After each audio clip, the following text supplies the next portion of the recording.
There were two positions in Jose Mourinho's Manchester United squad that appeared to need strengthening at the start of the transfer window: left back and central midfield. Alexis Sanchez, in case you hadn't noticed, cannot play either. Maybe that's irrelevant. Perhaps when you can sign Alexis Sanchez, you do sign Alexis Sanchez. Though that maxim did not seem to influence the decision-making at the Etihad last week. Manchester City wanted him, but not at any price. At no point was his arrival seen as essential. Is Sanchez essential to United? Then, certainly, some backup to Romelu Lukaku is required. The Belgian has played every Premier League minute which he has been available for so far this season. He needs some sort of competition and relief. Zlatan Ibrahimovic is not in a position to supply either. How Manchester United may line up with Alexis Sanchez. 12 Show all how Manchester United may line up with Alexis Sanchez. 1/12 How could Manchester United line up with Alexis Sanchez? Alexis Sanchez is inching closer to a move to Manchester United. How would he fit into Jose Mourinho's side?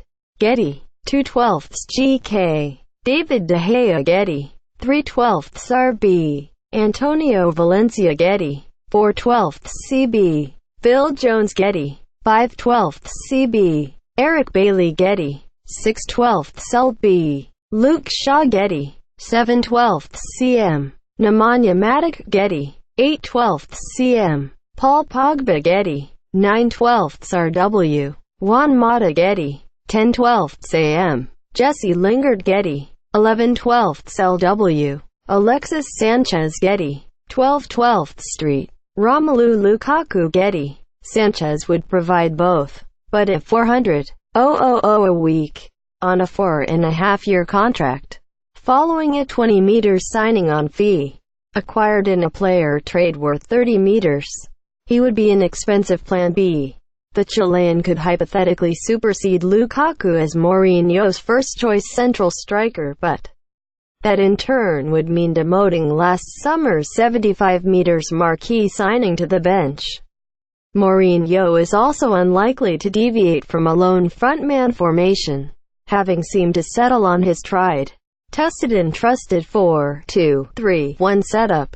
So long as Lukaku is fit, it seems Sanchez will be part of the three rather than the one. In that three, he would most likely be deployed on the left flank, and if he stops playing with Sulk, he would undeniably be an improvement on the two players who have rotated in that position this season, Anthony Martial and Marcus Rashford. Is that improvement necessary, though? Any suggestion that Martial might depart for Arsenal in exchange for Sanchez was rejected out of hand by the United, who still think highly of a player that possesses the innate talent to reach Sanchez level one day.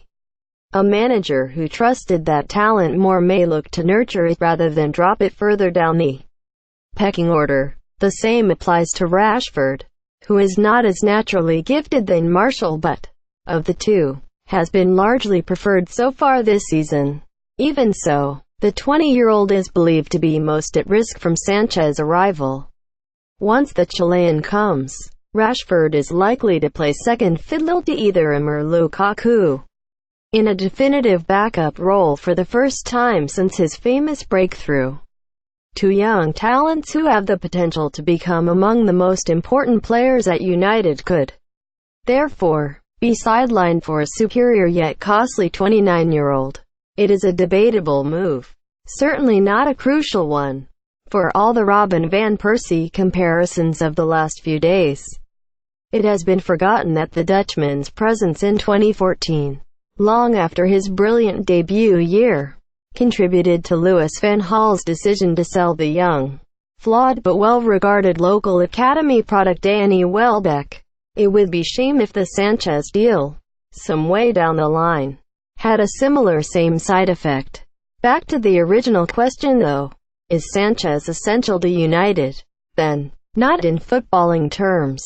No more essential than he was to City this time last week.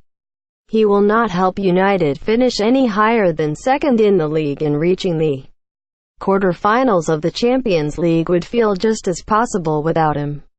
They still need that left-back and central midfielder, by the way. But perhaps it is not a question that we should naively ask in footballing terms, as if that would ever be the sole reason behind signing a football player. The main purpose of this transfer has been obvious from the moment it was mooted. It will be achieved as soon as a player that was Manchester City's priority January target until a week ago scrawls his John Hancock on Manchester United headed notepaper. Power moves do not have to make perfect sense so long as they send the right message.